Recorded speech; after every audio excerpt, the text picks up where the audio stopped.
देखें, जब कोई कंट्री पॉलिटिकली और इकोनॉमिकली स्टेबल होता है तो उस कंट्री की करेंसी हार्ड करेंसी कहलाती है। क्यों? क्योंकि वो कंट्री पॉलिटिकली और इकोनॉमिकली स्टेबल है। इसी वजह से उस कंट्री की करेंसी हार्ड करेंसी कहलाती है। जैसा कि अमेरिका है, अमेरिका का डॉलर जो है वो हार्ड करेंसी कहलाता है। क्यों? क्योंकि अमेरिका पॉलिटिकली और इकोनॉमिकली स्टेबल है। इसी तरह बरतानिया है, इसी तरह जापान है और इसी तरह कुवैत है। ये जो डेवलप्ड कंट्रीज़ हैं इनकी करेंसी जो है वो हार्ड करेंसी है, क्योंकि ये कंट्रीज़ पॉलिटिकली और इकोनॉमिकली स्टेबल कंट्रीज़ हैं। इसी तरह अगर हम सॉफ्ट करेंसी की बात करें तो सॉफ्ट करेंसी वो करेंसी होती है जिन कंट्रीज़ में पॉलिटिकल अनसर्टेनिटी पाई जाती है और इकोनॉमिकल अनसर्टेनिटी पाई जाती है, तो उन कंट्रीज़ की करेंसी सॉफ्ट करेंसी होती है। जैसे कि पाकिस्तान है, अगर आप पाकिस्तान की एग्जांपल लें तो पाकिस्तान की करेंसी क्या है? सॉफ्ट करेंसी है। क्यों?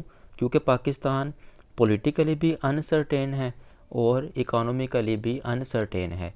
तो जिस कंट्री में अनसर्टेनिटी पॉलिटिकली और इकोनॉमिकली पाई जाए उस कंट्री की करेंसी का रेट लोअर हो जाता है और वो करेंसी सॉफ्ट करेंसी कहलाती है। तो ये बेसिक डिफरेंस होता है हार्ड करेंसी में और सॉफ्ट करेंसी में। जो मेन डिफरेंस जिस चीज़ का होता है दोनों करेंसीज़ में, वो पॉलिटिकली और इकोनॉमिकली स्टेबिलिटी का होता है।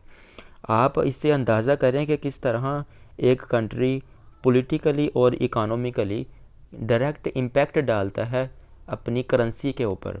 अगर वो पॉलिटिकली और इकोनॉमिकली स्टेबल है तो उसकी करेंसी भी स्टेबल होगी। अगर वो कंट्री पॉलिटिकली इकोनॉमिकली स्टेबल नहीं है, उसमें अनसर्टेनिटी पाई जाती है,